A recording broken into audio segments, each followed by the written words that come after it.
Holy crap, you finally did it. You put the last period on the last sentence of the last page of your first story, and for a fleeting second you're proud of your accomplishment and can't wait to shove it in everybody's face. But then here comes the doubt train chugging along to ruin your day with a hard look at your magic system. In some ways, magic systems are like Burger King in that you can have it your way, but that doesn't mean you should. Sure, you can put french fries and a Whopper through the milkshake maker and rub it all over yourself, but is that really the best thing to do?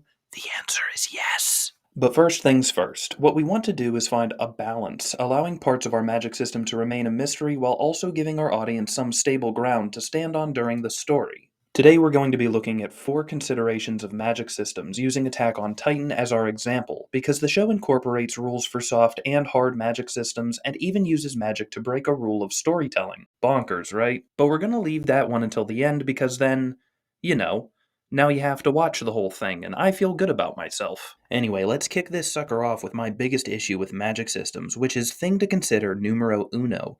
Magic systems are not all about what your magic can do. They're about what your magic can't do. Now, yeah, if your magic system involves time travel, that's important. If it involves shapeshifting, that's important. If it involves people turning into larger people that mindlessly munch on normal people, that's important. But what about restrictions? Can anyone turn into a Titan or only a select group? Can anyone in that select group turn into one of the 9? Of the 9, are there any weird pros or cons that come with, let's say, oh, I don't know, being of a certain bloodline or touching a certain person? In this aspect, magic systems are like story characters, in that I am way more interested in what your magic cannot do, and the ways in which it is imperfect, because a perfect magic system, much like a perfect character, leaves no room for conflict, struggle, or growth. Bonus tip.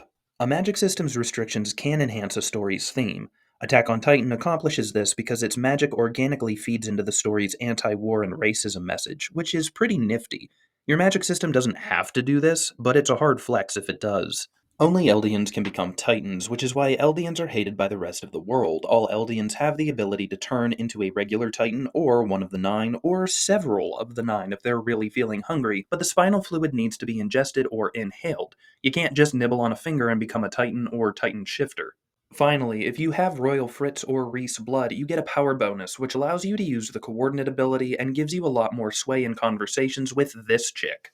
Easy enough to follow, right? And that's just the sweet sugary coating. These restrictions allow for some super cool obstacles for our main hero. Aaron can't use the coordinate power unless he punches his stepmom. Aaron sees the future, but only after kissing Historia's hand. Only a member of the royal family can use the full power of the founding Titan, so Aaron can only use it to start the rumbling if Zeke makes a super sweet one-handed catch.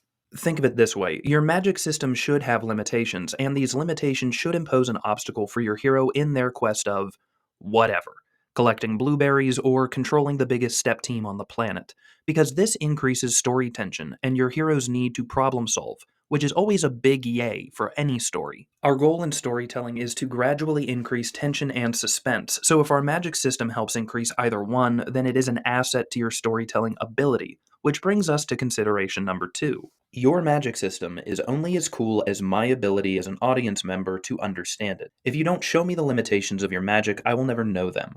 If you don't explain the finer details of the system, I feel like you're pulling strings out of your ass when you use them.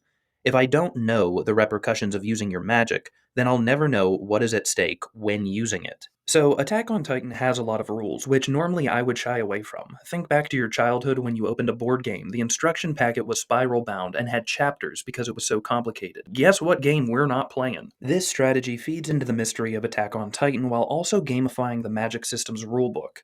Learning how the game is played is no longer a chore, but a mystery to discover.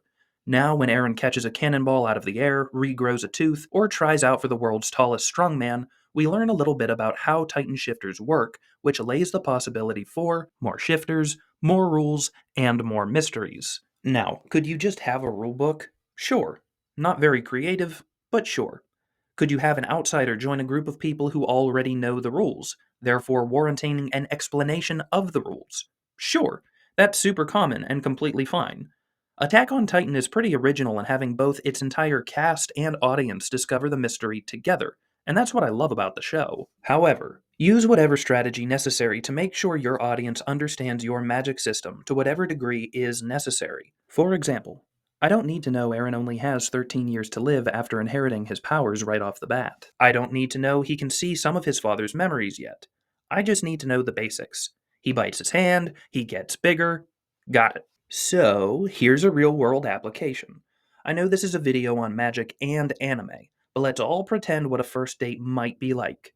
If you're getting bombarded with 1,000 questions before the bread arrives, you're going to get overwhelmed and have to run for the Uber before the bill shows up and never go back to that McDonald's. But if the banter is playful and makes you want to know more about your date, then she gets a second night on the town, and this time around, you'll pay for dinner. Storytelling in general is a game of promises and payoffs, telling your audience enough information so that they trust you enough to follow along, but you should leave enough curiosity and suspicion in the back of their mind that they're thinking, is this guy about to murder me? This can and should apply to your magic system too. Let me know the basic principles of how it works, sprinkle in some risks and mysteries with using the magic, and let those mysteries feed my curiosity so that I have one more reason to follow along with your story. This gets tough because now, in addition to telling a story, you're also making a board game Chris Angel hybrid. It can get away from you to the point where you're making magic to explain magic which nullifies other magic, and the whole thing ends up looking more like a restraining order than anything remotely fun. This is why our third consideration for magic has more to do with your sanity as a writer than it does with magic in general. And it's that before you go adding something new to your arsenal of wizardry, try to build on what you already have first. There are a few reasons for this. Sanity is one of them, but you're a writer. Sanity has never been a priority. Our real reason, the ones that matter, are your audience's ability to understand your magic system and giving the impression that you know what you're actually doing. Let me explain. Let's go chronologically through Attack on Titan's magic in Season 1. Hello and welcome to Paradis. We are surrounded by people-eating giants, but we have a fence, so it's all good. Scratch that, we don't have a fence, and it turns out we don't have a good way of killing titans that's super efficient either. Fast forward several years.